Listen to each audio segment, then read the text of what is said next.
I'm coming Philly in the building. We taking over this welterweight division. Let's get it. Negative. Just give me my props.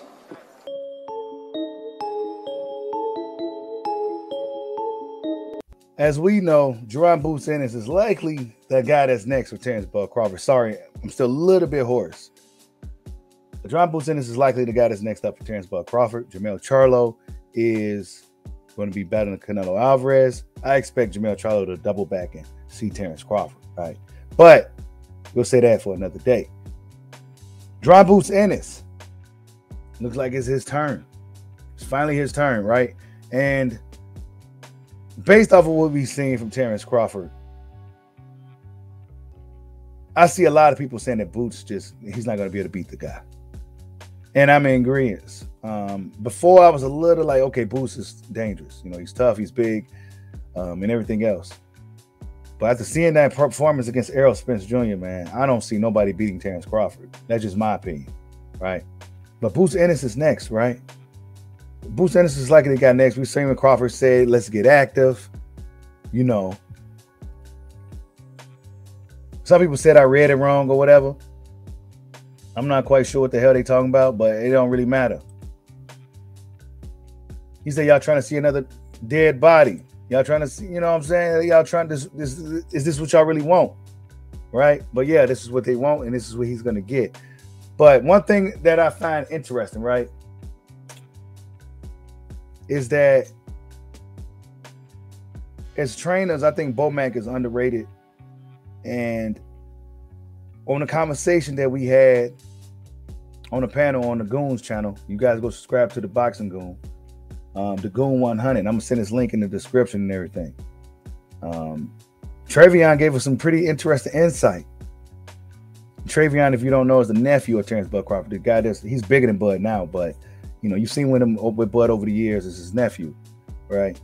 And yeah, he gave us some pretty interesting insight as to what's been going on with Bomac. I think people really underrate Brian Bomac McIntyre. They got a lot of jokes talking about his weight and everything, but that dude knows how to get fighters prepared, and he knows really what he's doing. So he said Bomac had already been scouting Boots for years. Yeah. Well, you remember though, Bushido, when Bomac got the interview and he said Errol Spence ain't nothing special about him. He been fighting the same since the Olympics. Yeah. And they got mad as hell about that shit. Yeah, it was true. It was true. You heard what Bud told Boots? Y'all want to see another dead body? Right. Didn't I tell y'all that Bomac been having EJ picked apart since 2018? Yes. I told y'all, bro. That nigga Bomac will sit there and watch every fight like Boots. Nigga, I remember when Kenny Sims fought Montana Love, bro, in Iowa, here in Nebraska, bro. Bud was about to fight fucking Beltran. Nigga, we drove like 2 hours to that shit. It was at a hotel, bro. We went to the fucking fight because Kenny Sims was fighting Montana Love, and they drawed.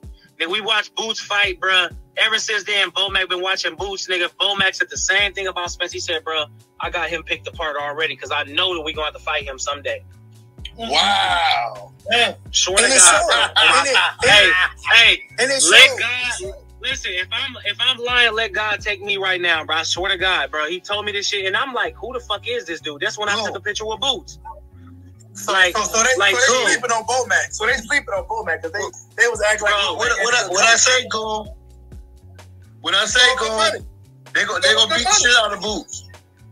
Yeah, you go, bro. Check out the rest of that. I'm gonna have the link to that, the rest of that interview or that conversation on the other channel. I'll leave it on the description. But yeah, Bomac been watching Boots for a long time. Ever since the fight with Montana Love and Kenny Sims. Yeah.